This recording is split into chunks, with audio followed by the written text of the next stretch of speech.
नमस्कार, प्राध्यापक बीजी मांगले, जागर टाइम्स मध्ये आपल्या सर्वांचं स्वागत आहे.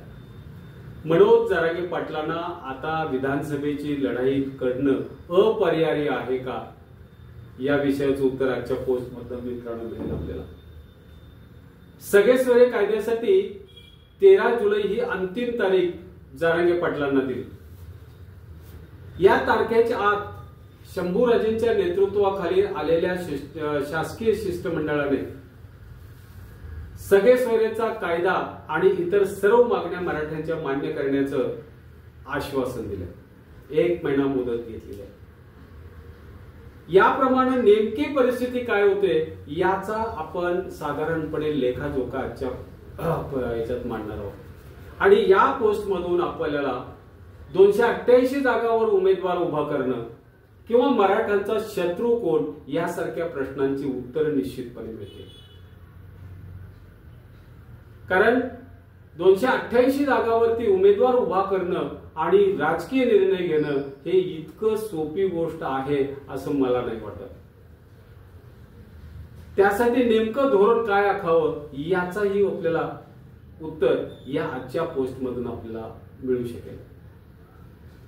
गेल्या 2-3 दिवसातील कुणबी नोंदीला होत असलेला विरोध पाहता अशी शंका घालण्याला पुरेशी आपल्याला जागा आहे की शासनातीलच काही मंडळी नाही तर शासनच ओबीसीच्या पाठीशी कट्टरपणे उभे राहून ओबीसी प्रवर्गातील आरक्षणाला, मराठ्यांच्या ओबीसी प्रवर्गातील आरक्षणाला विरोध करत आहे.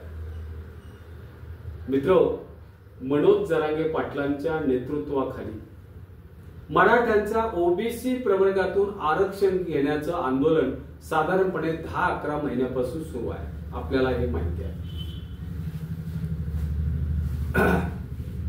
शासनाला जर या मागण्या मान्य करायच्या नसतील किंवा मग ती 13 जुलैच्या आत असेल किंवा त्यानंतर असू शकेल, जर त्यांना मान्य करायच्या नसतील तर अनेक मार्गाने ते विरोध करतात. आणि ते कसा विरोध करतात हे आपल्याला दिसून आले. आता 13 जुलैच्या आत मराठ्यांचा सगळे सोयरा कायदा करेल आणि अन्य मागण्या मान्य करेल याच्यावरती, म्हणजे शासन मान्य करेल याच्यावरती आता विश्वास राहिला नाही अशी सगळ्या मराठ्यांची भूमिका आहे. अशा स्थितीत आपल्याला एकमेव पर्याय राहतो तो म्हणजे मनोज जरांगे पाटलांनी जाहीर केल्याप्रमाणे राज्यातील 288 जागांवर विधानसभेचे उमेदवार उभे करणे. थोडक्यात सांगतो, 288 जागेवर उमेदवार उभं करणं हे राजकीय सोपं काम नाही. कारण आपल्याला केवळ उमेदवार उभे करायचे आहेत एवढ्यावरती समाधान मानायचं नसून ते उमेदवार निवडून देखील आले पाहिजेत, हेही महत्वाचं आहे ना. त्यामुळं धोरण काय असावं याविषयी 4 शब्द बोलतो. निश्चित मराठा आरक्षणाचे काम करणारे काही उमेदवार आपल्याला आमदार झाले पाहिजेत, त्याशिवाय आपली ही लढाई सोपी नाही, हे याविषयी दुमत असण्याची गरज नाही. आपल्याला साधारणपणे अशा जागा काही शॉर्टलिस्ट करावे लागतील की जिथून मराठा उमेदवार निवडून येऊ शकतील आणि त्या ठिकाणी आपली माणसं उभं करावी लागतील. ही काळाची गरज आहे असं माझं ठाम मत झालेलं आहे. कदाचित आपल्याला पटत नसेल पण हे वाटतंय.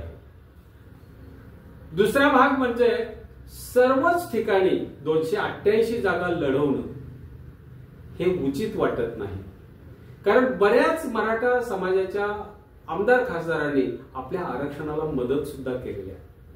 आणि मराठवाड्यातील मराठे जेवढे आंदोलनाच्या पाठीशी आहेत, जेवढे ते ठामपणे गांभीर्याने उभे आहेत, तेवढे कोकणातील आणि पश्चिम महाराष्ट्रातील मराठे आंदोलनाच्या पाठीशी ठामपणे आहेत का हो?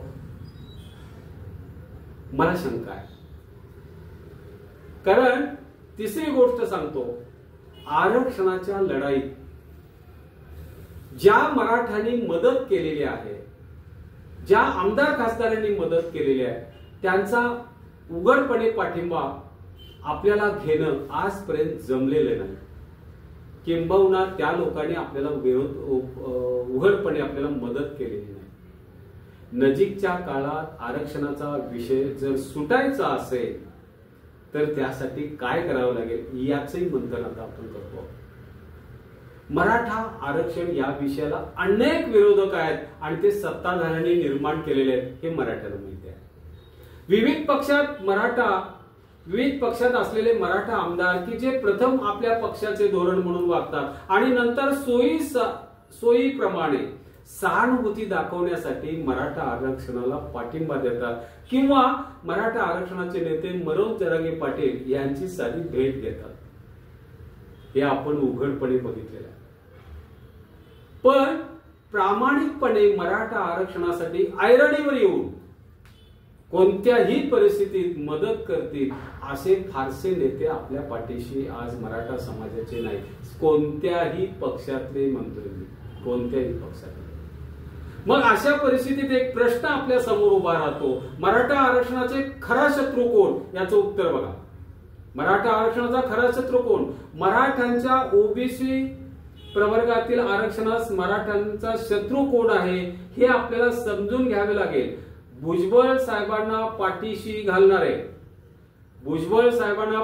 घालणारे आणि मराठ्यांच्या विरोधात त्यांनी केलेला विरोध मान्य असणारे, त्यांच्यावरील ईडीची कारवाई, कोर्टाच्या कारवाई आदी ठिकाणी त्यांच्या पाठीशी खंबीरपणे उभे राहणारे, हेच खऱ्या अर्थाने मराठा आरक्षणाचे पहिले मारेकरी आहेत असं वाटतं. एक लक्षात घ्या, कोणतरी लक्ष्मण हाके असतील, ऍडव्होकेट मेंगाणे असतील, नवनाथ वाघमारे असतील, ही मंडळी खरी विरोधक नव्हे, त्यांचा वापर केला जातोय हे समजलं पाहिजे. या लोकांचा वापर करत असताना त्यांच्या पाठीशी पडद्यापाठीमागे कोण उभा आहे आणि कोण त्यांना हलवतोय, कोण त्यांना बोलायला भाग पाडतोय हे आपल्याला समजून घ्यावं लागेल. एक आपल्याला राजकीय माहिती घ्यावं लागेल. आपली राजकीय पोळी भाजण्याचा या ओबीसी आंदोलनातून कुणाचा तरी प्रयत्न होतोय का बघा. बीजेपीचा डीएनए ओबीसी आहे हे उघडपणे बीजेपीने सांगितलं. नुकत्याच झालेल्या लोकसभा निवडणुकीत ओबीसी मतामध्ये फार फूट पडली, त्यामुळं बीजेपी हरली किंवा बीजेपीला फार कमी मतदान मिळालं. या ओबीसी मधून धनगर समाज दूर झाला याची जाणीव बीजेपीला झालेली आहे. त्यामुळे धनगर समाजाचे नेते शेंडगे असतील, पडळकर असतील किंवा आणि कोणी असतील, यांना आता हाताशी धरून बीजेपीला हे धनगर बांधव आपल्याशी पुन्हा जोडून घ्यायचे आहेत, यासाठी या आंदोलनाचा वापर होतोय असं माझं ठाम मत आहे. मग हे कोणत्या मार्गाने जोडले जावेत? ओबीसी आरक्षणावर मराठी डल्ला मारत आहेत अशा पद्धतीची आवई उठून तुम्ही उद्या अडचणीत येणार आहेत अशा पद्धतीनं भासवून धनगर समाज हा पुन्हा बीजेपीच्या पाठीशी उभा राहील. कसा उभा राहील याचे हे प्रयत्न आहेत. या परिस्थितीत धनगर बांधव आपल्याला म्हणजे धनगर बांधवांना एसटी प्रवर्गातून आरक्षण मिळावं यासाठी त्यांनी काढलेले लाखोंचे मोर्चे, मोठमोठ्या रॅलीज हे ते सगळं विसरून जातील अशी परिस्थिती बीजेपी निर्माण करत आहे. त्यासाठी त्यांच्या नेत्यांचा वापर करत आहे. हे ओबीसी बीजेपीच्या पाठीशी कट्टरपणे कसे उभे राहतील यासाठी हे चालू असलेले राजकारण हे त्याचं द्योतक आहे हे लक्षात घ्या. यामध्ये मराठा समाजाच्या माणसांना बीजेपीच्या लेखी कोणतीही किंमत नाही हे सगळ्या मराठ्यांनी लक्षात ठेवा. मग ते आमदार खासदार असतील तरी फक्त ओबीसी मतदार आणि त्या मतांचं ध्रुवीकरण व्हावं आणि ते बीजेपीच्या पाठीशी कट्टरपणे उभे राहावेत एवढ्यासाठी हाके, वाघमारे, भुजबळ यांचा वापर करून घेतला जातोय. यावेळी मनोज जरांगे पाटलांना सुद्धा तुमच्या मागण्या आम्ही मान्य करीत आहोत हे दुसरीकडं असं ते सातत्याने सांगत राहत आहेत की जेणेकरून त्या मराठा समाजात सुद्धा स्फोट होता कामा नये. पण लक्षात घ्या, ओबीसी प्रवर्गातून मराठ्यांना आरक्षण बीजेपी देऊ इच्छित नाही हे ठाम मी सांगतोय. या कारण त्यांना द्यायचं असतं तर याच्या आधीच दिलं असतं. मराठा समाजातील सत्ताकारण करणारा आमदार खासदार वर्ग, विविध सहकारी कारखान्यांचे चेअरमन असे मोठमोठ्या हुद्द्यावर बसलेले मराठा यासाठी कारणीभूत आहेत. हेही लक्षात घ्या. हे सत्ताधारी मराठा समाजातले सत्ताधारी जे आहेत ते त्यांना ऐकत नाहीत. ते आमदार खासदार कोणत्याही परिस्थितीत होतात. मग त्यांना शोध द्यायचा असेल आणि ओबीसी कट्टरपणे बीजेपीच्या पाठीशी उभं करायचं असेल तर त्यासाठी काहीतरी काढलेली कृती किंवा मार्ग म्हणून ह्या आंदोलनाचा वापर होतोय. बघा आपल्याला हे थोडंसं पटतंय का? गरजू किंवा गरजवंत मराठा किंवा ज्याला खरोखरीच आरक्षणाची गरज आहेच, ठामपणे आहे, हा मराठा समाजामध्ये सुमारे 90% आहे. तुम्हाला सगळ्यांना माहित आहे मराठा हा जातीवाचक शब्द नाही, हा भौगोलिक शब्द आहे. जोपर्यंत हा ठामपणे 90% वर्ग एकत्रित आणि संघटितपणे उभं राहत नाही, 10% तो काळजी करत नाही, तोपर्यंत कोणतेही राजकीय लाभ या 90% मराठ्यांना मिळणार नाही हे निश्चित. याच समाजातील तथाकथित आमदार खासदार त्यांचा वापर करत आहेत हे उघड आहे. त्यामुळे गरजवंत मराठ्यांचे दाखले जरी ओबीसी मिळत असले आणि ते उपलब्ध होऊ शकत असले तरी त्याला बिनबोबाटपणे सत्ताधारी विरोध करतायत आणि त्याच्यावर कुठलेही मराठा आमदार खासदार व्यक्त होत नाही. त्यांना माहिती आहे की हा गरजवंत मराठ्यांचा जो गट आहे तो एकत्रितपणे उभं राहू शकत नाही, संघटितपणे आपल्या मागण्यासाठी ठामपणे उभे राहत नाही. त्याला त्याच्या समाजाचे आमदार खासदार, मग ते आमदार खासदार कोणत्याही पक्षाचे असो, हे त्या गरजवंत मराठ्याचे प्रिय असतात. असे खासदार आपला किंवा आमदार आपला फायदा करून घेण्यासाठी त्या मराठा समाजाचा वापर करत असतात. म्हणून मी तुम्हाला म्हणतोय मराठा आरक्षणाचा शत्रू जसा सत्ताधारी बीजेपी असेल तसं आपल्या पक्षातीलच आपलेच मराठातील हे वरचे 10% किंवा काही असतील ते आहेत हे लक्षात घ्या. हे गरजवंत मराठ्यांनी शोधून काढलं, त्याशिवाय काढलं पाहिजे, त्याशिवाय त्यांना आरक्षण मिळणं अशक्य आहे हे लक्षात ठेवा. जरांगे पाटील म्हणतात त्या पद्धतीने किंवा त्याने आता ठरवलं त्या पद्धतीने आता राजकीय लढाई अपरिहार्य दिसते. मी वर सांगितल्याप्रमाणे 288 जागा लढवाव्यात. मराठा समाजाचं ध्रुवीकरण जिथं जास्त झालेले आहे, कशा लढवाव्या त्याचंही सांगतोय. मराठा समाजाचं ध्रुवीकरण जिथं जास्त झालेलं आहे तेवढ्याच जागा मराठा समाजाला लढवाव्यात आणि बाकीच्या जागावर इतर मराठा पुरस्कृत जागा असाव्यात. हा एक विचाराचा भाग आहे. म्हणजे मी आपल्याला सुचवतोय, आपण निर्णय घ्यायला समर्थ आहात. अर्थात तो निर्णय म्हणून जरांगे पाटील घेतील. राजकीय उमेदवार उभे करणे आणि निवडणुकीचे राजकारण करणं हे वाटतं तितकं सोपं नाही मित्र, आणि हे जरांगे पाटील चांगल्या पद्धतीने जाणतात. त्यामुळं जरांगे पाटलांचे अलीकडील निर्णय जो त्यांनी घेतलाय, 6 तारखेपासून त्यांनी राज्यव्यापी दौरा सुरू केला, अत्यंत सुंदर निर्णय आहे. सगळ्या मराठ्यांना हा आवडलेला निर्णय आहे. कारण फडणवीस सरकार आपल्याला आरक्षण देईल यावर कुणाचाही फारसा विश्वास राहिलेला नाही. दररोज एक नवीन कोणतरी उठतोय आणि मराठ्यांच्या आरक्षणाला विरोध करतोय. कोणतरी नवीन उभा राहतोय, कुणबीला विरोध करतोय, कोण ओबीसीलाच विरोध करायला लागला, कोण ओबीसी प्रवर्गातून तुम्हाला आरक्षण मिळू शकत नाही, कोण म्हणतो मराठा हे कुणबी नाहीच आहे.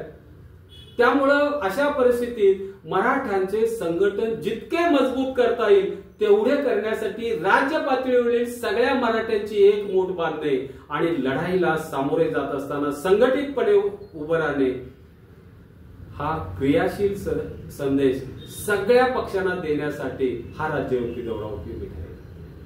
ही आजच्या काळाची गरज आहे आणि मनोज जरांगे पाटील यांना ते चांगलं माहिती आहे.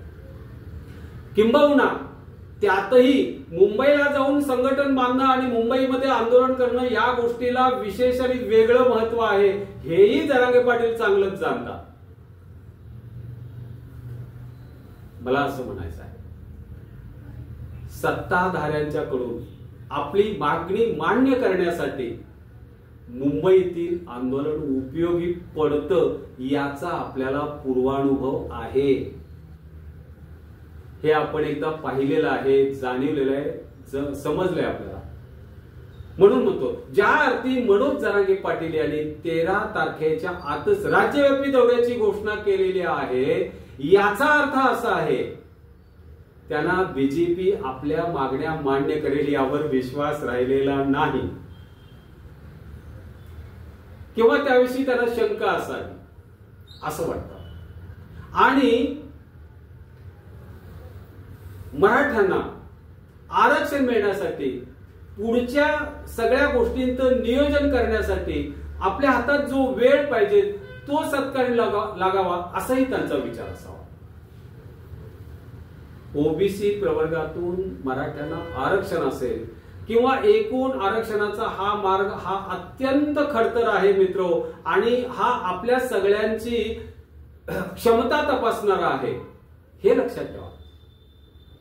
संपूर्ण महाराष्ट्रातील मराठ्यांचं संघटन खंबीरपणे जोपर्यंत एकत्र येत नाही, गरजवंत मराठ्यांचं म्हणतोय मी, तोपर्यंत मराठ्यांच्या आरक्षणाचा हा लढा कमकुवत राहील. त्यामुळे तुम्हा सर्वांचं संघटन ही काळाची गरज आहे असं माझं ठाम मत आहे. धन्यवाद. माझा हा व्हिडिओ आपण लाईक, शेअर आणि सबस्क्राईब करा.